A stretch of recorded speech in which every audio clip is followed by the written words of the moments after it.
Good evening, Peter Fury. Good evening. How are we doing? Again. I'm all right, sir. Lovely out here. It's just relaxing before the storm and energising my batteries. Yui starts full training tomorrow morning. Excellent stuff. Tyson resumes training on the 10th. Okay. So it's just setting things up over here, getting everything, speaking with Mick and getting everything sorted out for the next camp. Okay. You may or may not have known there was a fight last night, a heavyweight title fight, or a heavyweight fight last night. Yeah, of course I do. I saw it on the TV. Did you? Yeah. Right, well, it was involving Kevin Johnson and Anthony Joshua, as you know. And right. As we did in the last interview with yourself, you said that Kevin Johnson was in the gym with you. That's right, he has been. He has been in the gym with you. Now, can we clear this up? Because was he under your tutelage?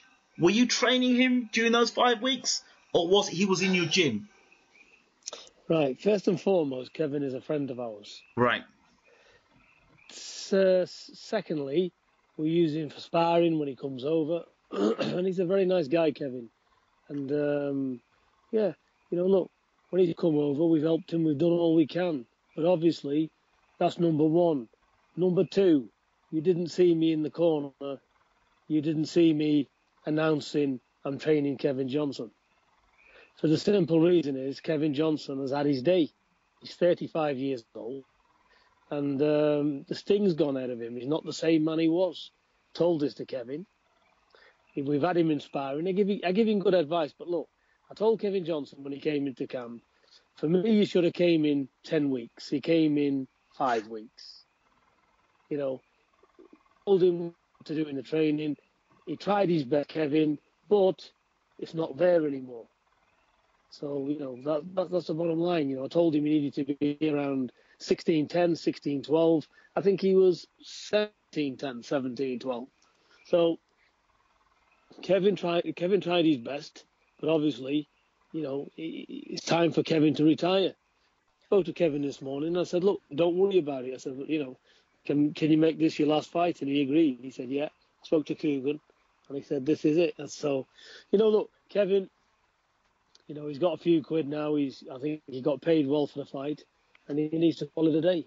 But, saying, he's under my tutelage, we're trying to do some secrets. It's all rubbish, really. Kevin's had a go. He asked us to come and train in the gym, and I like him. It's like you coming to ask me to train in my gym. I'm going to let you come and train, so it's no more than that, really. Yeah. Right. So that's cleared that up, because last night I did a live show. I'm sure you're aware of it, but I did a live show last night.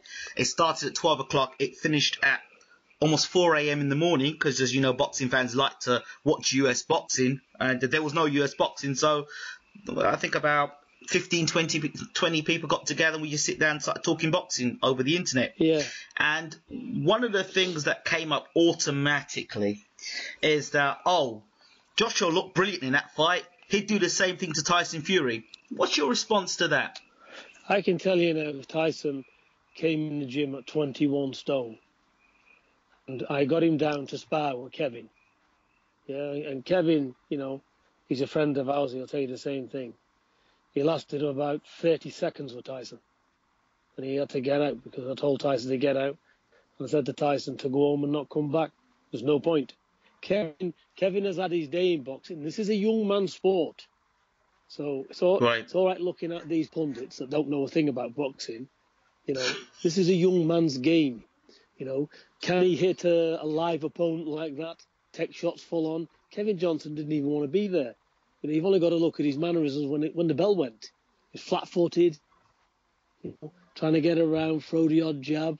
And, Anthony Joshua done the right thing. He's a big, fit, strong young man. He bounced on top of Kevin Johnson. He had no answer for him, You've got to be fit and agile. It's a young man's game, It's like me trying to get in the ring and do it. But no disrespects, Kevin has lost interest in the game. He's only here for the money. So, Kevin's past his sell-by date. He's well past it. But nevertheless, it was a good stoppage for Anthony Joshua. He didn't play around with him. He got the job done, and he looked impressive. But can we gauge anything from it? Yeah, Anthony Joshua can punch, but that's all I can gauge from it. He still hasn't fought a real live opponent. He's fighting somebody, well and truly over the hill like the rest of them. So, okay, if Tony Thompson is the next opponent, then how does that fight go? Do we see a similar situation, or does Thompson put on more of a resistance? Well, you've got to say Thompson is a good live opponent. I wouldn't be saying that at all. Thompson's there, he's having good fights, and he's there and available.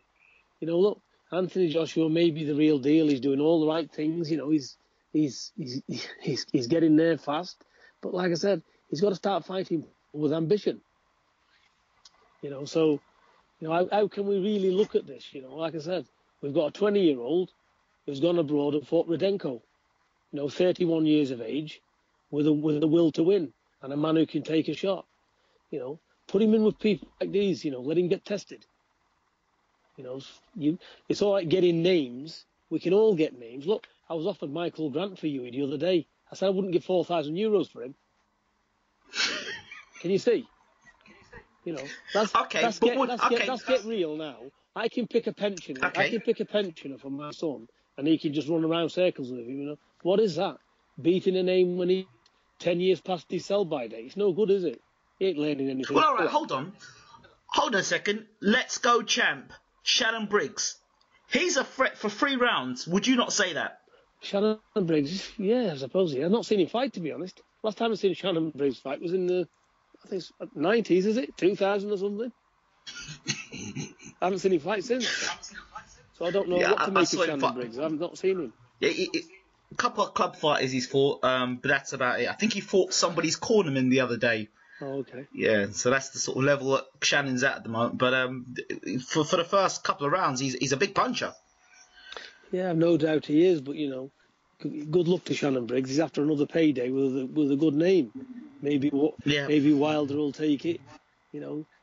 God knows. But again, come on. They haven't got the reflexes there anymore. We're not talking to guys that's retired out of boxing, come back, and they're old guys now. It ain't happening. Boxing's all about snapping, and the twitch muscles and everything else.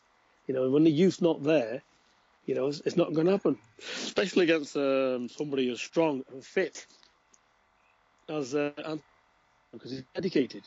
He's an athlete, isn't he? So you can't put these even on. Man to man. You just can't put somebody, a young man, 25, 26, who's training religiously every day, against more or less a has-been. Okay, so just finally, Peter, how do you, to educate the boxing fan, because there's a lot of stuff said out there, how do you say, okay, Joshua looked really good last night, he blew away Kevin Johnson, they then say, right, he did that, now he can do that against Tyson Fury, he can do that against Klitschko, he can do that against anybody in the world. How do we kind of come back to reality here and sort of put things in their context as they should be? Can you just repeat that question? Because I got a text message through. Okay. And I'm listening to you and looking at the text message. I'm not as quick as hey, that tells you I'm not as quick as I used to be, so there you are. Repeat the question. The question was, a fan will look at Joshua's performance last night and say, yeah, he's ready for Vladimir Klitschko. Oh, he'll smash Tyson Fury tomorrow morning. He's too strong for Tyson Fury. He destroyed Deontay Wilder. He's the next undisputed heavyweight champion of the world. How does the boxing fan become grounded and be able to speak sense from nonsense? Well, he's doing everything right, and that's the effect that they're promoting. So the promoter and the boxer are doing their job correctly because that's the image they want to portray out there. So it's working on that level. But I think real boxing people, we all know, it's too early for him yet. He hasn't had enough fights. He's getting there now. Hopefully he's going to fight some live opponents now. and fight somebody with youth rather than fighting older people, and get him a proper test. But look, he's doing all the right things. He can only beat who's put in front of him, as the old saying goes. And he couldn't have done any better job of what he done last night. Everything was punch perfect. He looked nice and sharp, and everything was properly. So there's nothing to criticise with that. It was a performance. But what you got to look at is the opposition he's doing it to. Right, of course. Would you put Huey in there now with Joshua? Of course I would, but what's the point? Because it's almost like I'd be criticised heavily because Huey's only just turned 20. He's 6'6". Right. So I don't really think he's got his full man strength there yet. So, right. But look, if the money's right, he'll take it. I'm not bothered about him getting. If he's too good for him and they're going on about it, they can put it on. He'll fight him tomorrow. Also, let's not forget Eddie Chambers as well. And he turns us down flat for Eddie Chambers. So it gives you an idea about opponent picking. So they wouldn't fight Eddie Chambers at all then? No, they was offered Eddie Chambers. Eddie Chambers will fight him next. He's got fights in whatever. Eddie Chambers will come over and he'll box him, no problem at all. So Eddie Chambers would fight Joshua, no problems? No problems whatsoever, You've only got to look on the forums, Eddie Chambers, put it to him direct on Twitter. He wanted that fight. He'd have took it, But do you think that maybe Joshua might be too powerful for Eddie Chambers? Well, yeah, he should be. So he shouldn't be a problem for them. So, like I said, I'm not saying Eddie Chambers is going to do a number on him. I'm not saying anything. But Eddie Chambers is only 33 years of age. Not a big heavyweight, but he's sharp, and he's a calculated operator. Eddie Chambers. He's not Kevin Johnson getting in journeyman mode for the money. You're looking at a different in Eddie Chambers. That's interesting. Peter Fury, I know you're very busy, and it's 10 o'clock your time in France. So I'm going to leave you, but thank you so much for giving me your time and clearing up those stories. It's always a pleasure. I hope AJ keeps winning because obviously we can see big bucks with him with either Huey or Tyson. So definitely hope he doesn't lose. Absolutely. Thank you so much. No problem. All the best.